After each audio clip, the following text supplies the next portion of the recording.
When the galaxy learned the truth, behind the empty council chair reserved for Earth Commander Zara Vex of the Altarian fleet, stared at the empty chair in the center of the Galactic Council chambers. The ornate seat had remained vacant for over 3 centuries, bearing only a simple plaque that read, "Reserved for Earth." Nobody knew why the chair existed. The oldest council records mentioned it as a requirement established by the founding accords, but the reasoning had been lost to time. Most species assumed it was ceremonial, perhaps honoring some extinct civilization. Zara had always found it curious that such primitive backwater planet warranted recognition.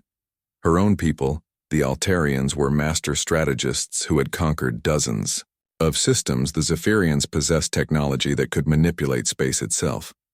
The crystalline collective could calculate the future with startling accuracy, yet none of them had permanent reserve seating. Today marked the 300th anniversary of the empty chair, and tensions were rising. Several younger species demanded answers. The Nexari ambassador had even suggested removing the chair entirely, claiming it took up valuable space. Dr. Luna Sterling, the only human representative allowed to observe council proceedings, sat in the visitor gallery. She never spoke during sessions, merely taking notes on a primitive electronic device. Her presence was tolerated as a courtesy. Nothing more. Zara watched Luna carefully. The human woman appeared. Unremarkable average height, brown hair, simple clothing. She showed no signs of the advanced genetics or cybernetic enhancements common among spacefaring species. How could such a weak species deserve recognition? The session began with Ambassador Kess of the Domination addressing the council. Her species had recently achieved faster-than-light travel and sought full membership. Zara rose from her position as fleet commander to address the assembly. "We have reviewed the Domination application. Their military consists of 500 battlecruisers, 2,000 fighters, and orbital defense platforms around 12 worlds. Impressive numbers that earned approving murmurs from the gallery. The technology assessment shows standard plasma weapons, kinetic shields, and basic AI systems." Ambassador Kess announced proudly, "We have proven our strength through conquest of neighboring systems." More approving sounds echoed through the chamber. Military might was respected here. Next came the Vorthan delegation, whose spokesperson was Captain Maya Reeves, a tall warrior with ceremonial scars covering her arms. "We offer the Council our expertise in ground warfare. Our soldiers are genetically enhanced and trained from birth for combat." The presentations continued. For hours, each species showcasing their greatest achievements. The Thermal Empire had built Dyson spheres. The Hive Collective possessed millions of drone ships. The Shadow Cartel could phase between dimensions. Finally, old Counselor Prime Zenth called for the traditional question that ended every session: "And what of Earth?" Every eye turned to Luna Sterling in the visitor gallery. She looked up from her notes with a slight smile. "The same as always, Counselor Prime." "We remain observers." Zara felt familiar. Frustration. Why did they even bother asking? The humans had never contributed anything meaningful to galactic civilization. They possessed no advanced weapons, no remarkable technology, no vast fleets. Ambassador Kess suddenly stood with obvious irritation. "Respected Counselor Prime, why do we continue this charade? These humans are barely capable of interstellar travel. They have what may be a dozen small ships. Their entire species lives on one planet." She gestured dismissively at Luna. "Earth contributes nothing to this council. They cannot even defend themselves if attacked. Why does their empty chair remain?" A heavy silence fell over the chamber. Zara noticed something strange. Several of the oldest council members had gone very still. "Counselor Prime." Zenth was staring at Luna with an unreadable expression. Dr. Sterling closed her notebook and stood slowly. "Permission to address the council." Zenth nodded, though he appeared nervous. Luna walked calmly to the center of the chamber, stopping beside the empty Earth chair. She placed one hand on its armrest. 300 years ago, the Galactic Council faced annihilation. The Void Swarm had consumed 17 galaxies and was approaching ours. Every species united their fleets for the final battle. Zara frowned. She knew this story. The combined fleet of 2 million ships had somehow defeated the swarm, though details remained classified at the highest levels. The battle lasted 3 days. Luna continued. Our united forces were losing badly. The swarm had already destroyed half our ships. When all seemed lost, someone activated an ancient weapon system that wiped out the entire swarm in seconds. She paused, looking around the chamber. The weapon was so powerful it could have destroyed our galaxy as well. But whoever used it showed remarkable restraint, targeting only the swarm while leaving everything else untouched. Ambassador. Kess shifted impatiently. We know the history. But what does this have to do with? Luna smiled. Every surviving council member from that day swore an oath that the species responsible for saving the galaxy would always have a place of honor here.